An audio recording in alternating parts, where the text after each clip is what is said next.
Welcome to DC Motors Part 3 video. We are going to discuss about the factors of torque and speed. इसी video में torque और speed का क्या क्या factors है उसके बारे में बताएंगे. We'll be able to explain the factor deciding torque. ये टॉर्क में क्या क्या फैक्टर्स है और स्पीड में क्या फैक्टर्स है, ये क्यों जानता है. कोई मोटर देखेंगे हम, देख लीजिए ये रिक्शा वाला तो बहुत मुश्किल से शुरुआत करता है. Starting is very difficult, is it? It is requiring high starting torque, and at the starting time the speed will be very less in this case. Or once it is started, we can say it is having more speed or less running torque. पहले तो ज़्यादा भारी starting torque चाहता है, उसके बाद इतना ज़्यादा रनिंग टॉर्क नहीं चाहता है. ये मोटर में भी ऐसा है, हमारा मोटर का मैकेनिकल लोड है तो ऐसा होता है. तो ये टॉर्क और स्पीड का फैक्टर्स उसमें कैसे संबंध है उसको बताने के लिए उसका इक्वेशन हमको पहला देखेंगे. आर्मेचर टॉर्क का इक्वेशन हमको जानकारी है पहले वीडियो से, वो E B I A into 60/2πn है. तो हमने पहले देख लिया है हमारा वीडियो नंबर 2 में. अभी इसमें ये ई बी है, ये ई बी का इक्वेशन क्या होगा, 5Zn into P by 60 into A. So we are having the equations of armature torque and back EMF. From this item we can find out EB or the torque as here this is something, and EB in this equation will be replaced with this one. Okay, EB in this first equation will be replaced with original equation of EB. So we'll be getting this equation.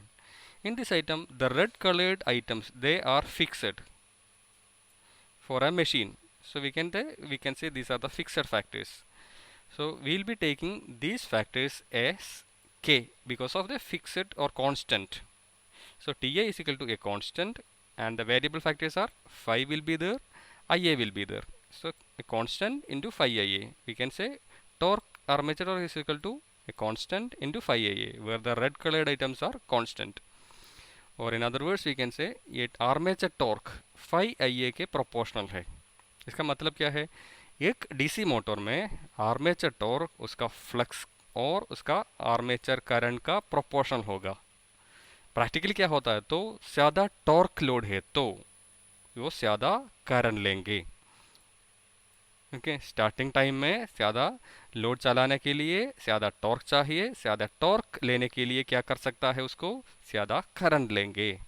So DC motor का starting current ज़्यादा हो सकता है क्योंकि ये है proportionality. सो इसके अनुसार होगा हमारा selection.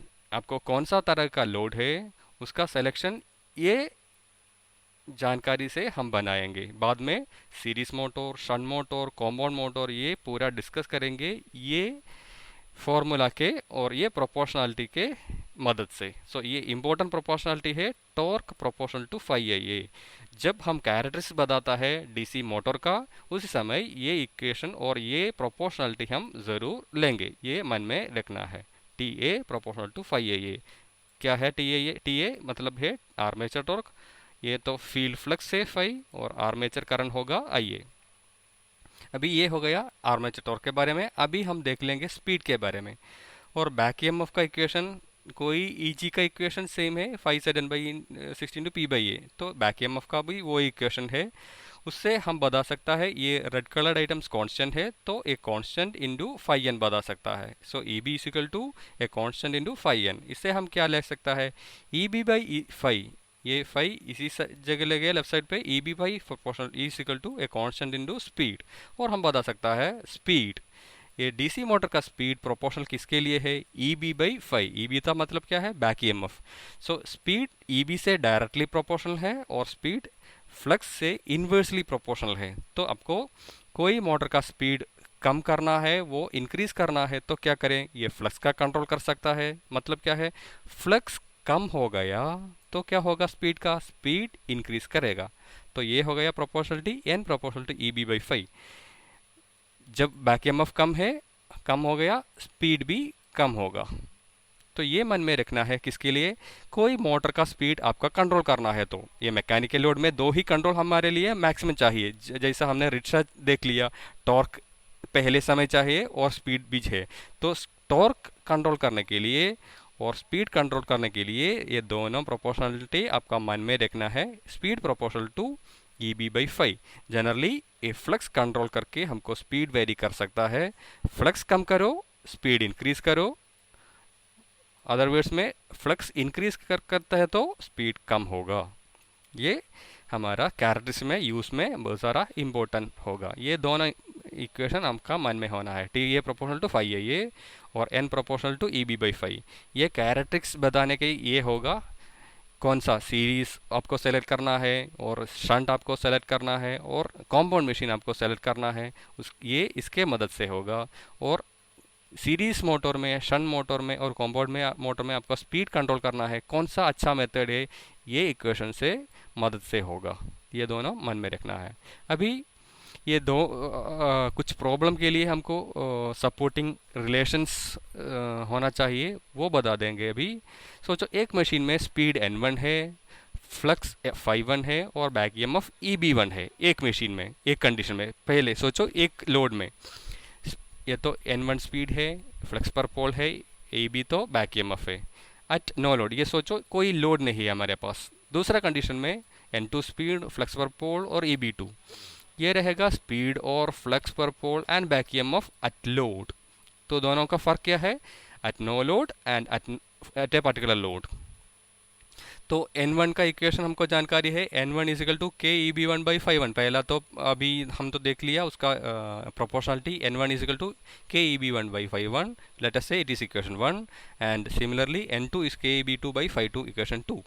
So we will be dividing equation 1 by 2. This is first equation, this is equation 2, that is N1 divided by N2. So that will be equal to EB1/φ1 into φ2 by EB2. So we will be getting equation like this, or we can rearrange N1 by N2 is equal to EB1 by EB2 into φ2 by φ1. इसका advantage क्या है और उसका use क्या है, तो एक machine बता देंगे। उसका दो कंडीशंस, ये दो कंडीशन में सोचो N1 बता दिया और E1, EB1 और EB2 कैलकुलेट कर सकता है और फ्लक्स का प्रोपोर्शनलिटी भी कैलकुलेट कर सकता है। तो हमको बता सकता है दूसरा लोड में स्पीड कितना होगा और लोड कंडीशन में स्पीड कितना होगा, ये इक्वेशन से हमको कैलकुलेट कर सकता है। तो ये रहेगा relation between speeds, flux and back EMF. Let us say the next one like this with the relation between flux and torque. एक मशीन है, उसका टॉर्क एक कंडीशन में TA1 है, दूसरा कंडीशन में TA2 है।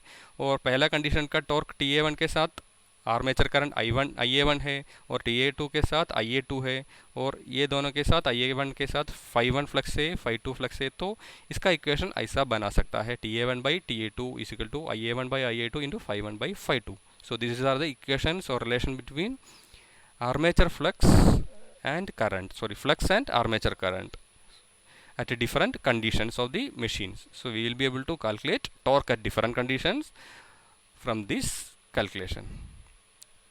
Thank you for being here.